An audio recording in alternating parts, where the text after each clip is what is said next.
The new truck for the channel is here, and we've already done a few modifications.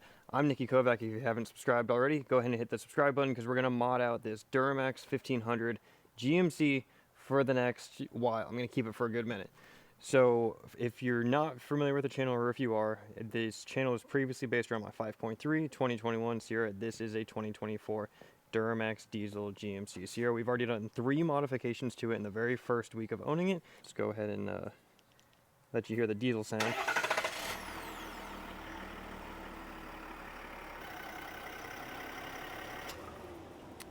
So it is a little diesel. So let's go through some modifications that we did on this vehicle already, and then we'll go through what I paid for it and just some other general information about the truck before we get into some of the serious more modifications.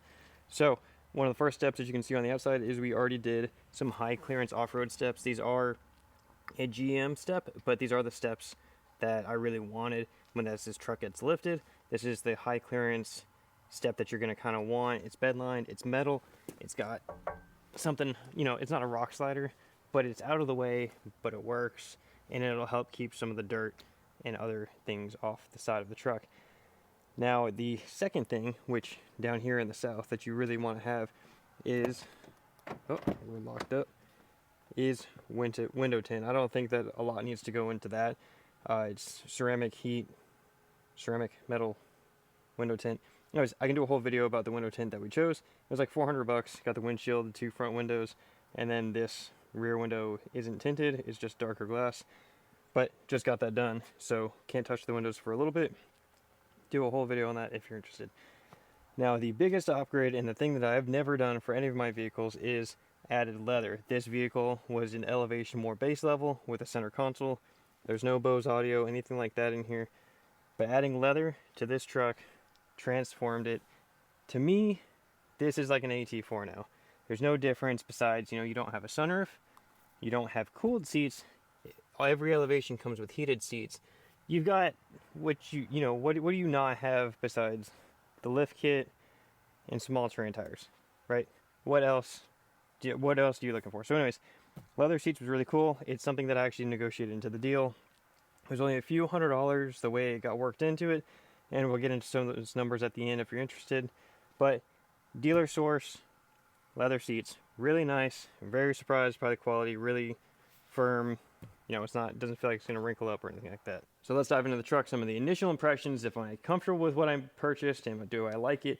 Am I okay with what I paid for it? Let's dive into that stuff. So, like I said, 2024 elevation, the 3-liter diesel.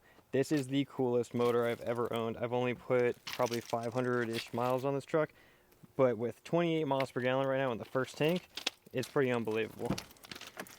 Now coming inside, you do have like a full screen situation, very extended screen. I can't turn it on because I'm recording with my phone and it's gonna like turn the video off.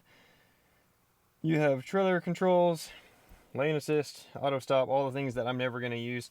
Traction control, hazards. It has dual zone climate, heated seats for both passenger driver.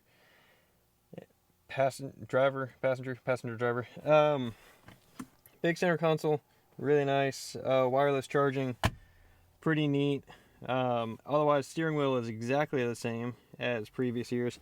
This has changed up a little bit. It's just kind of off on the side.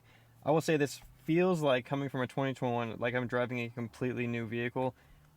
Would not change a thing on here. This feels like I'm driving a completely different GMC than what I had. That's just the previous year model. So really happy with this. The driver experience is completely different.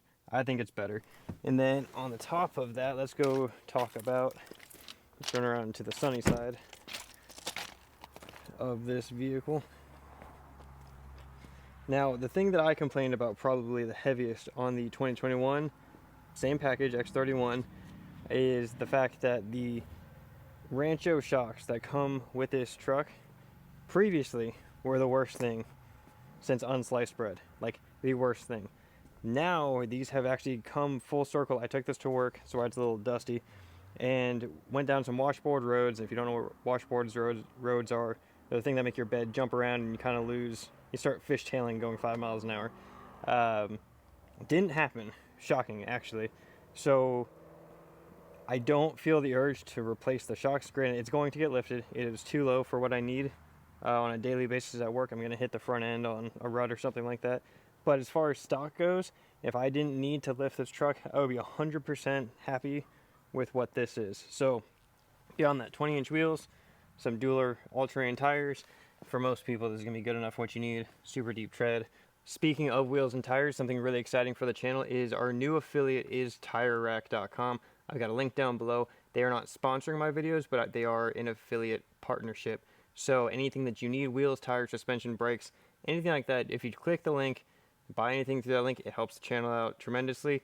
Nothing else you have to do on your part besides click the link. So really appreciate y'all checking that out, and more to come on that later. This is going to get 99% of population around with what they need and what they want to do. This doesn't have the rear sliding window. It does have some bed lights in the corner, online bed, and then of course the multi-pro tailgate. You know how that works. I've done videos. So we've got, this truck needs a few things to get it up to speed, but overall really happy with it. We're gonna dive into lift, wheels, tires, because that's the very next thing that's going to happen. It's going to happen probably sooner than later, because I just can't have it this low or I'm going to ruin this nice new truck. Here's what I want to know from you. What things do you want to know about, whether it's the Duramax diesel, how it drives, miles per gallon, the leather seats, the window tint, the lift we're going to go with, the wheels, the tires, any other questions? I've been doing hours and hours of research to make sure I pick the best possible solution for the modifications and upgrades, and some of them might be a repeat from the 2021 that we did. But go ahead and leave those comments below, because I want this to help y'all as well. This is why we are doing this whole video series on modifications, upgrades, and walking through it. So if you have a brand or a problem that you've seen on the internet and you're wondering if it's true, leave a comment. I'll dive into it, see if I can figure it out. I'll put it up in the next video, or the video after that, or the video after that, depending on the order of how these come out. It will be week after week videos on this truck. So really excited about this truck. Diesel is super exciting. This is the first diesel I've ever owned, and I'm really excited that it gets almost 30 miles per gallon. Granted, we're going to lift it, and I expect the miles per gallon to drop by like 5. Still going to be above 20 miles per gallon on a lifted truck. Really neat. So you're probably like, bro, you said you were going to tell us how much you paid, and I almost forgot. Yeah, so I paid $54,000 out the door with everything, leather included in that price. So I think that's a good deal. $54,000 is a ton of money for a relatively entry-level vehicle. That said, with leather, I don't feel like this is an entry-level truck. But for the Duramax in my state and the surrounding 3 states, this was actually the cheapest truck by $6,000 that I could even get the Duramax diesel. They were all like 56, 57 at least for the GMC. For the Chevy, you could have got one for 51 in the RST package. So if you're going between those two, Chevy is much cheaper. But for the GMC, 54 out the door, everything that you saw in here, and I will go deeper into what this truck came with if you are curious. This is a brief overview and introduction of this vehicle to the channel. So hopefully that helps y'all in the car buying experience. Prices are going down like quickly. This was about $15,000 off MSRP for what this was. I think you're going to see 20 and 25 really, really quickly, because this truck sat on the lot for 100 days before I came along and bought it. It's 100 days on the lot. There's no way that dealers can afford to do this much longer. So good time for buyers. It's not great for trading stuff in. That was a struggle, but outside of that, really happy with it. Leave your comments down below, and we'll see you on the next one. Peace.